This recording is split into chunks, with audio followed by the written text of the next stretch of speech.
स्वागत है आप सभी का स्टोरी हेक्स पर। हर कहानी अपने साथ एक राज लाती है, लेकिन जब गैरत और मोहब्बत आमने सामने खड़े हों तो फैसला आसान नहीं होता। आज की कहानी है प्रेमचंद की कालजयी रचना गैरत की कटार। कितनी अफसोसनाक, कितनी दर्द भरी बात है कि वही औरत जो कभी हमारे पहलू में बसती थी, उसी के पहलू में चुभने के लिए हमारा तेज खंजर बेचैन हो रहा है। जिसकी आंखें हमारे लिए अमृत के छलकते हुए प्याले थीं, वही आंखें हमारे दिल में आग और तूफान पैदा करें। रूप उसी वक्त तक राहत और खुशी देता है जब तक उसके भीतर एक रूहानी नेमत होती है और जब तक उसके अंदर औरत की वफा की रूहट हरकत कर रही हो, वरना वह एक तकलीफ देने वाली चीज है, जहर और बदबू से भरी हुई, इसी काबिल कि वह हमारी निगाहों से दूर रहे और पंजे और नाखून का शिकार बने। एक जमाना वह था कि नईमा हैदर की आरजुओं की देवी थी। यह समझना मुश्किल था कि कौन तलबगार है और कौन उस तलब को पूरा करने वाला। एक तरफ पूरी पूरी दिलजोई थी, दूसरी तरफ पूरी पूरी रजा। तब तकदीर ने पांसा पलटा। गुलो बुलबुल में सुबह की हवा की शरारतें शुरू हुईं। शाम का वक्त था, आसमान पर लाली छाई हुई थी। नईमा उमंग और ताजुगी और शौक से उमड़ी हुई कोठे पर आई। शफक की तरह उसका चेहरा भी उस वक्त खिला हुआ था। ऐन उसी वक्त वहां का सूबेदार नासिर अपने हवा की तरह तेज घोड़े पर सवार उधर से निकला। ऊपर निगाह उठी तो हुस्न का करिश्मा नजर आया कि जैसे चांद शफक के हौज में नहाकर निकला है। तेज निगाह जिगर के पार हुई, कलेजा थाम कर रह गया। अपने महल को लौटा, अधमरा, टूटा हुआ। मुसाहबों ने हकीम की तलाश की और तब राह रास्म पैदा हुई।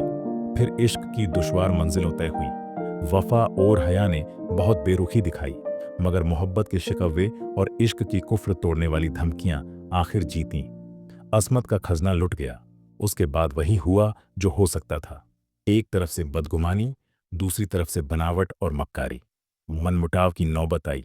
फिर एक दूसरे के दिल को चोट पहुंचाना शुरू हुआ, यहां तक कि दिलों में मैल पड़ गई। एक दूसरे के खून के प्यासे हो गए। नईमा ने नासिर की मोहब्बत की गोद में पनाह ली और आज 1 महीने की बेचैन इंतजारी के बाद हैदर अपने जज्बात के साथ नंगी तलवार पहलू में छिपाए अपने जिगर के भड़कते हुए शोलों को नईमा के खून से बुझाने के लिए आया हुआ है।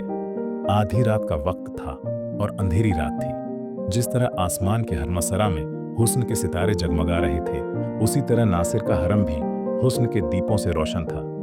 नासिर 1 हफ्ते से किसी मोर्चे पर गया हुआ है, इसलिए दरबान गाफिल है। उन्होंने हैदर को देखा, मगर उनके मुंह सोने चांदी से बंद थे। ख्वाजा सराओं की निगाह पड़ी, लेकिन वह पहले ही एहसान के बोझ से दब चुके थे। खवासों और कनीजों ने भी मतलब भरी निगाहों से उसका स्वागत किया और हैदर बदला लेने के नशे में गुनहगार नईमा के सोने के कमरे में जा पहुंचा, जहां की हवा संदल और गुलाब से बसी हुई थी। कमरे में एक मोमी चिरागा जल रहा था और उसी की भेद भरी रोशनी में आराम और तकल्लुफ की सजावटें नजर आती थीं, जो सतीत्व जैसी अनमोल चीज के बदले में खरीदी गई थी। वहीं वैभव और ऐश्वर्य की गोद में लेटी हुई नईमा सो रही थी। हैदर ने एक बार नैया को औंख भर देखा। वही मोहिनी सूरत थी, वही आकर्षक लावण्य और वही इच्छाओं को जगाने वाली ताजगी। वही युवती जिसे एक बार देखकर भूलना असंभव था। हाँ, वही नईमा थी। वही गोरी बौहें जो कभी उसके गले का हार बनती थी। वही कस्तूरी में बसे हुए बाल जो कभी कंधों पर लहराते थे। वही फूल जैसे गाल जो उसकी प्रेम भरी आंखों के सामने लाल हो जाते थे। इन्हीं गोरी गोरी कलाइयों में उसने अभी अभी खिली हुई कलियों के कंगन पहनाए थे और जिन्हें वह वफा के कंगन समझता। इसकी गले में उसने फूलों के हार सजाए थे और उन्हें प्रेम का हार ख्याल किया था। लेकिन उसे क्या मालूम था कि फूलों के हार और कलियों के कंगन के साथ वफा के कंगन और प्रेम के हार भी मुरझा जाएंगे। हाँ, यह वही गुलाब के से होंठ है जो कभी उसकी मोहब्बत में फूल की तरह खिल जाते थे, जिनसे मोहब्बत की सुहानी महक उड़ती थी। और यह वही सीना है जिसमें कभी उसकी मोहब्बत और वफा का जलवा था, जो कभी उसके मोहब्बत का घर था। मगर जिस फूल में दिल की महक थी, उसमें दगा के कांटे हैं। हैदर ने तेज कटार पहलू से निकाली और दबे पांव नईमा की तरफ आया, लेकिन उसके हाथ न उठ सके। जिसके साथ उम्र भर जिंदगी की सैर की उसकी गर्दन पर छुरी चलाते हुए उसका हृदय द्रवित हो गया। उसकी आंखें भीग गईं। दिल में हसरत भरी यादगारों का एक तूफान सा। तकदीर की क्या खूबी है कि जिस प्रेम का आरंभ ऐसा खुशी से भरपूर हो, उसका अंत इतना पीड़ाजनक हो। उसके पैर थरथराने लगे, लेकिन स्वाभिमान ने ललकारा। दीवार पर लटकी हुई तस्वीरें उसकी इस कमजोरी पर मुस्कुराईं, मगर कमजोर इरादा हमेशा सवाल और अलील की आड़ लिया करता है। हैदर के दिल में ख्याल पैदा हुआ, क्या इस मोहब्बत के बाप को उजाड़ने का इल्जाम मेरे ऊपर नहीं है? जिस वक्त बदगुमानियों के अंकुएं निकले, अगर मैंने तानों और धिक्कारों के बजाय मोहब्बत से काम लिया होता तो आज यह दिन न आता। मेरे जुल्मों ने मोहब्बत और वफा की जड़ काटी। औरत कमजोर होती है, किसी सहारे के बगैर नहीं रह सकती। जिस औरत ने मोहब्बत के मजे उठाए हों और उल्फात की नाज़बरदारियां देखी हों, वह तानों और जिल्लतों की आंच क्या सह सकती है? लेकिन फिर गैरत ने उकसाया कि जैसे वह धुंधला चिराग भी उसकी कमजोरियों पर हंसने लगा। स्वाभिमान और तर्क में सवाल जवाब हो रहा था कि अचानक नईमा ने करवट बदली और अंगड़ाई ली। हैदर ने फौरन तलवार उठाई। जान के खतरे में आगा पीछा कहां। दिल ने फैसला कर लिया। तलवार अपना काम करने वाली ही थी कि नईमा ने आंखें खोल दी। मौत की कटार सिर पर नजर आई। वह घबराकर उठ बैठी। हैदर को देखा, परिस्थिति समझ में आ गई। बोली, हैदर। हैदर ने अपनी झेप को गुस्से के पर्दे में छिपाकर कहा, हाँ, मैं हूं हैदर। नईमा सिर झुकाकर हसरत भरे ढंग से बोली, तुम्हारे हाथों में यह चमकती हुई तलवार देखकर मेरा कलेजा थरथरा रहा है। तुम्ही ने मुझे नाज़बरदारियों का आदी बना दिया है। जरा देर के लिए इस कटार को मेरी आंखें से छिपा लो। मैं जानती हूं कि तुम मेरे खून के प्यासे हो, लेकिन मुझे ना मालूम था कि तुम इतने बेरहम और संगदिल हो। मैंने तुमसे दगा की है, तुम्हारी खतावार हूं, लेकिन हैदर, यकीन मानो, अगर मुझे चंद आखिरी बातें कहने का मौका न मिलता तो शायद मेरी रूह को दोजक में भी यही आरजू रहती। मौत की सजा से पहले अपने घर वालों से आखिरी मुलाकात की इजाजत होती है।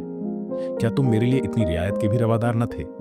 माना कि अब तुम मेरे लिए कोई नहीं हो, मगर किसी वक्त थे, और तुम चाहे अपने दिल में समझते हो कि मैं सब कुछ भूल गई, लेकिन मैं मोहब्बत को इतनी जल्दी भूल जाने वाली नहीं हूं। अपने ही दिल से फैसला करो, अपने ही दिल से फैसला करो। तुम मेरी बेवफाइयां चाहे भूल जाओ, लेकिन मेरी मोहब्बत की दिल तोड़ने वाली यादगारें नहीं मिटा सकते। मेरी आखिरी बातें सुन लो और इस नापाक जिंदगी का हिस्सा पाक करो। मैं साफ साफ कहती हूँ, इस आखिरी वक्त में क्यों डरूं? मेरी कुछ दुर्गत हुई है, उसके जिम्मेदार तुम हो। नाराज ना होना। अगर तुम्हारा ख्याल है कि मैं यहाँ फूलों की सेज पर सोती हूँ तो वह गलत है। मैंने औरत की शर्म खोकर उसकी कद्र जानी है। मैं हसीन हूँ, नाजुक हूँ। दुनिया की नेमतें मेरे लिए हाजिर हैं। नासिर मेरी इच्छा का गुलाम है, लेकिन मेरे दिल से यह ख्याल कभी दूर नहीं होता कि वह सिर्फ मेरे हुस्न और अदा का बंदा है।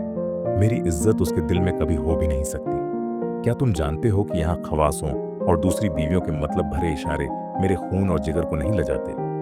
ओह, मैंने असमत खोकर असमत की कद्र जानी है, लेकिन मैं कह चुकी हूँ और फिर कहती हूँ कि इसके तुम जिम्मेदार हो। हैदर ने पहलू बदलकर पूछा, क्यों कर?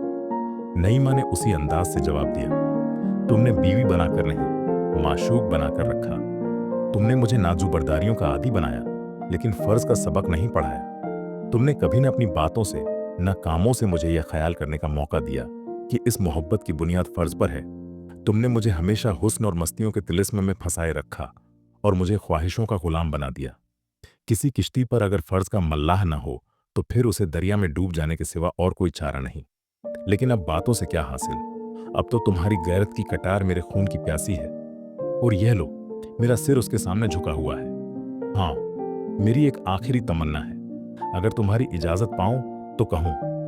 ये कहते कहते नईमा की आंखों में आंसुओं की बाढ़ आ गई और हैदर की गैरत उसके सामने ठहर न सकी। उदास स्वर में बोला, क्या कहती हो? नईमा ने कहा, अच्छा, इजाजत दी है तो इनकार न करना। मुझे एक बार फिर उन अच्छे दिनों की याद ताज़ा कर लेने दो, जब मौत की कटार नहीं, मोहब्बत के तीर जिगर को छेदा करते थे। एक बार फिर मुझे अपनी मोहब्बत की बाहों में ले लो। मेरी आखिरी विनती है, एक बार फिर अपने हाथों को मेरी गर्दन का हार बना दो। भूल जाओ कि मैंने तुम्हारे साथ दगा की है। भूल जाओ कि यह जिस्म गंदा और नापाक है। मुझे मोहब्बत से गले लगा लो और यह मुझे दे दो। तुम्हारे हाथों में यह अच्छी नहीं मालूम होती। तुम्हारे हाथ मेरे ऊपर न उठेंगे। देखो कि एक कमजोर औरत किस तरह गैरत की कटार को अपने जिगर में रख लेती है। यह कहकर नईमा ने हैदर के कमजोर हाथों से वह चमकती हुई तलवार छीन ली और उसके सीने से लिपट गई। हैदर झिझका, लेकिन वह सिर्फ ऊपरी झिझक थी। अभिमान और प्रतिशोध भावना की दीवार टूट गई। दोनों आलिंगन पाश में बंध गए और दोनों की आंखें उमड़ आईं। नईमा के चेहरे पर एक सुहानी, प्राणदायिनी मुस्कुराहट दिखाई दी और मतवाली आंखों में खुशी की लाली झलकने लगी। बोली, आज कैसा मुबारक दिन है कि दिल की सब आरजुएं पूरी होती हैं, लेकिन यह कमबख्त आरजुएं कभी पूरी नहीं होती। इस सीने से लिपटकर मोहब्बत की शराब के बगैर नहीं रहा जाता। तुमने मुझे कितनी बार प्रेम के प्याले हैं, उस सुराही और उस प्याले की याद नहीं भूलती। आज एक बार फिर उल्फत की शराब के द्वार चलने दो। मौत की शराब से पहले उल्फत की शराब पिला दो। एक बार फिर मेरे हाथों से प्याला ले लो, मेरी तरफ उन्हीं प्यार की निगाहों से दंग कर जो कभी आंखों से न उतरती थीं। पी जाओ, मरती हूं तो खुशी से मरूं। नईमा ने अगर सतीत्व खोकर सतीत्व का मूल्य जाना था, तो हैदर ने भी प्रेम खोकर प्रेम का मूल्य जाना था। उस पर इस समय एक मधोशी छाई हुई थी। लज्जा और याचना और झुका हुआ सिर, यह गुस्से और प्रतिशोध के जानी दुश्मन है। और एक औरत के नाजुक हाथों में तो उनकी काट तेज तलवार को मात कर देती है। अंगूरी शराब के दौर चले और हैदर ने मस्त होकर प्याले पर प्याले खाली करने शुरू किए। उसके जी में बार बार आता था कि नईमा के पैरों पर सिर रख दूं और उस उजड़े हुए आशियाने को आदाब कर दूं। फिर मस्ती की कैफियत पैदा हुई और अपनी बातों पर और अपने कामों पर उसे अखेब्यार न रहा। वह रोया, गिड़गिड़ाया, मिन्नतें की, यहां तक कि उन दगा के प्यालों ने उसका सिर झुका दिया। हैदर कई घंटे तक बेसुध पड़ा रहा। वह चौंका तो रात बहुत कम बाकी रह गई थी। उसने उठना चाहा, लेकिन उसके हाथ पैर रेशम की डोरियों से मजबूत बंधे हुए थे। उसने भौचक होकर इधर उधर देखा। नईमा उसके सामने वहीं तेज कटार लिए खड़ी थी। उसके चेहरे पर एक कातिलों जैसी मुस्कुराहट की लाली थी। फर्जी माशूक के खूनीपन और खंजरबाजी के तराने वह बहुत बार गा चुका था, मगर इस वक्त उसे इस नजारे से शायराना लुत्फ उठाने का जीवट न था। जान का खतरा नशे के लिए तुशी से ज्यादा कातिल है। घबराकर बोला, नईम। नईमा ने लहजे में कहा, हाँ मैं हूं नईमा। हैदर गुस्से से बोला, क्या फिर दगा का वार किया? नईमा ने जवाब दिया, जब वह मर्द जिसे खुदा ने बहादुरी और कुव्वत का हौसला दिया है दगा का वार करता है, तो उसे मुझसे यह सवाल करने का कोई हक नहीं। दगा और फरेब औरतों के हथियार हैं, क्योंकि औरत कमजोर होती है। लेकिन तुमको मालूम हो गया कि औरत के नाजुक हाथों में ये हथियार कैसी काट करते हैं। ये देखो, ये आबदार शमशीर है जिसे तुम गैरत की कटार कहते थे। अब वह गैरत की कटार मेरे जिगर में नहीं, तुम्हारे जिगर में चुभेगी। हैदर, इंसान थोड़ा खोकर बहुत कुछ सीखता है। तुमने इज्जत और आबरू सब कुछ खोकर भी कुछ न सीखा।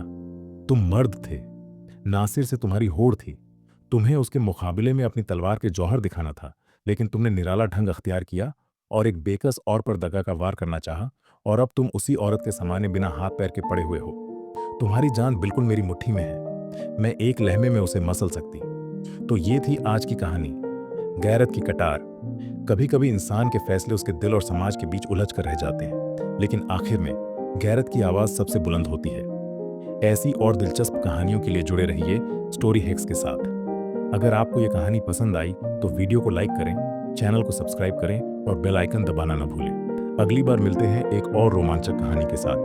तब तक के लिए अलविदा।